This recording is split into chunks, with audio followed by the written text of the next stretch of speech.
Bismillahirrahmanirrahim. Banyak orang menisbatkan tentang kerusakan, pengeboman itu kepada Islam. Apakah benar yang demikian dari Islam? Ya jelas kalau orang yang akalnya waras sesuai dengan fitrah, ya nggak benar. Masa pengeboman, kerusakan dinisbatkan kepada Islam? Islam berlepas diri, nggak mungkin Islam mengajarkan demikian. Meskipun di antara pelakunya adalah orang Islam, tapi itu nggak benar. Karena apa? Merusak itu bukan dari agama Islam. Allah akan menyebutkan dalam Al-Quran, wala tufsidu fil ardi ba'da islahiha. Jangan kalian merusak di muka bumi sesudah baiknya. Ini harus perhatikan. Saya akan jelaskan sedikit yang berkaitan dengan ini. Tolong perhatikan. Yang ikhwan dan akhwat tolong perhatikan. Jadi tentang masalah pengeboman yang beberapa hari yang lalu terjadi di Jakarta, atau pengerusakan atau yang lainnya, ini Islam nggak pernah mengajarkan. Bukan dari Islam. Islam nggak pernah mengajarkan demikian. Allah berfirman tentang Nabi Muhammad SAW, wa ma arsalnaka illa rahmatan lil alamin. Dan tidak kami utus engkau Muhammad melainkan sebagai rahmat bagi sekalian alam. Nabi ini rahmat bagi kaum muslimin, rahmat bagi orang kafir, rahmat bagi binatang, rahmat bagi pepohonan, rahmat bagi alam semesta. Nabi Muhammad SAW rahmat. Nabi mengatakan, ana rahmatun muhda, aku sudah rahmat yang dihadiahkan kepada kalian. Nabi juga mengatakan, ana nabiyur rahmah, aku nabi rahmat. Nabi Muhammad SAW. Nggak boleh ada kekejaman, nggak boleh ada kezaliman, nggak boleh ada pengerusakan, dan nggak boleh ada pembunuhan. Pembunuhan ada ketika terjadi qisas atau peperangan yang terjadi antara kaum muslimin dengan kafirin di medan perang. Tapi membunuh orang dengan pisau, dengan racun, dengan dinamit, dengan bom atau dengan mobil, ini dosa besar yang paling besar. Dosa besar yang paling besar. Bahkan membunuh seorang mukmin itu hukumannya berat. Antum lihat di dalam surah An-Nisa, surah yang keempat ayat 93. Allah berfirman,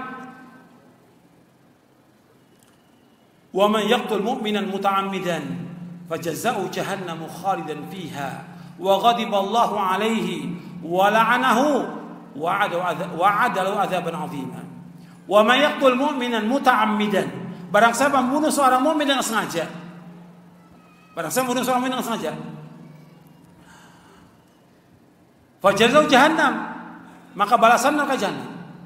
Yang pertama jahannam, khalidan fiha, kekal dalam sana.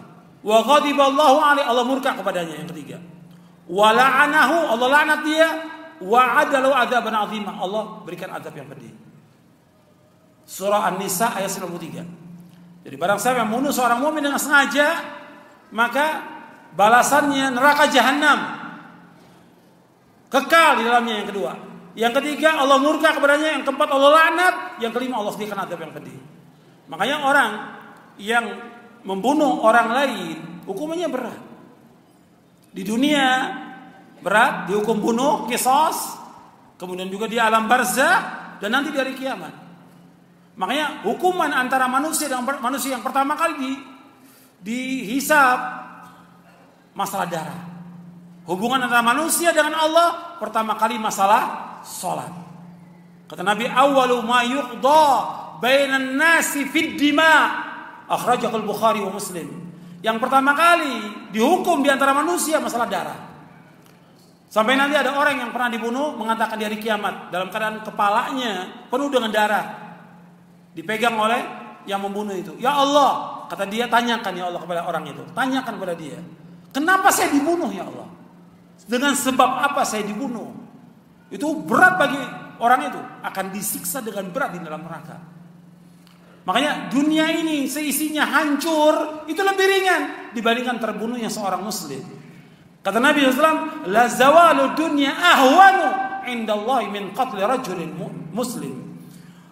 Hancurnya dunia dan seisinya lebih ringan dibandingkan dengan terbunuhnya seorang muslim. Hadis ini sahih dari Imam Nasai dan yang lainnya. Nggak boleh. Ada terbunuh seorang muslim, nggak boleh. Orang membawa senjata tunjukkan kepada orang muslim, dia ancam, nggak boleh, hukumnya haram. Mengangkat senjata kepada orang muslim, saya bunuh kamu, hukumnya haram dalam Islam. Mengangkat senjata tidak termasuk dari umat Nabi Muhammad. Laisa minna man hamala sila, tidak termasuk golongan kami orang yang mengangkat senjata kepada kami, kepada sama muslim. Nggak boleh. Bahkan orang bawa senjatanya pisau itu harus masukkan ke sarungnya. Nggak boleh tunjukkan kepada seorang muslim, nggak boleh. Itu perhatikan. Atau kita mau menyembelih binatang, nggak boleh juga kita tunjukkan pisaunya.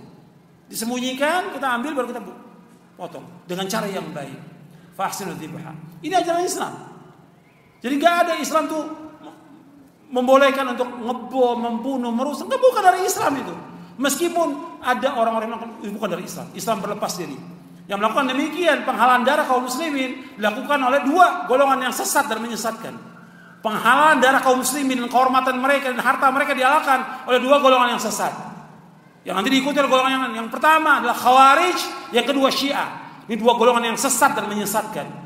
Yang sepanjang sejarah selalu membunuh darah kaum muslimin, menumpahkan darah kaum muslimin dan mengambil harta kaum muslimin. Syiah, dan yang kedua adalah Khawarij. Yang Nabi menyuruh untuk membunuh Khawarij. Ini ahlul bid'ah dua-duanya, sesat dan menyesatkan. Jadi kalau dinisbatkan kepada Islam seperti pengeboman, pengerusakan, nggak boleh. Hatta membunuh orang kafir nggak boleh. Orang kafir tetangga kita, teman kerja kita, atau orang yang datang, dia turis asing umpamanya, dijamin oleh pemerintah tentang keamanannya, dibunuh nggak boleh dalam Islam, nggak boleh.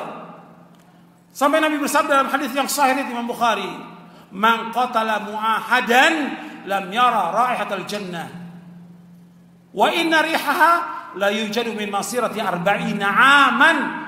Barang siapa membunuh seorang kafir mu'ahad, mu'ahad yang punya perjanjian dengan negara Islam, dia bunuh orang kafir ini, maka orang yang membunuhnya, orang muslim membunuhnya, tidak akan mencium aroma sorga. Sedangkan aroma sorga tercium sejauh perjalanan 40 tahun. Hadis sahih diriwayatkan oleh Imam Bukhari dalam sahihnya. Ini sahih. Dan riwayat yang lain, dalam riwayat Nasai disebutkan, man qatala dhimmiyan, barang siapa membunuh seorang kafir dhimmi. Jadi hukumannya berat. Membunuh seorang muslim berat. Bahkan Nabi pernah melewati Ka'bah. Wahai Ka'bah, engkau baik dan aromamu juga baik, karena Ka'bah itu wangi. Dan engkau mulia, tapi ingat, darah seorang muslim lebih mulia dari engkau Ka'bah. Nabi mengatakan demikian sallallahu alaihi wasallam. Jadi Ka'bah itu mulia, tapi darah seorang muslim lebih mulia dari Ka'bah yang mulia. Enggak boleh dibunuh, enggak boleh tumpahkan darah. Jadi Islam mengharamkan membunuh, menumpahkan darah kaum muslimin, hukumnya haram dalam Islam. Atau orang kafir, kecuali dalam peperangan antara kaum muslimin dengan kafirin di medan perang. Ini perhatikan yang seperti ini, sebab ini sudah fitnah disebabkan kepada Islam.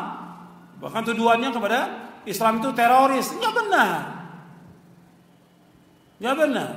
Mesti yang memulai kerusakan itu di muka bumi siapa? Itulah yang dikatakan teroris. Bukan Islam. Islam enggak pernah melakukan demikian.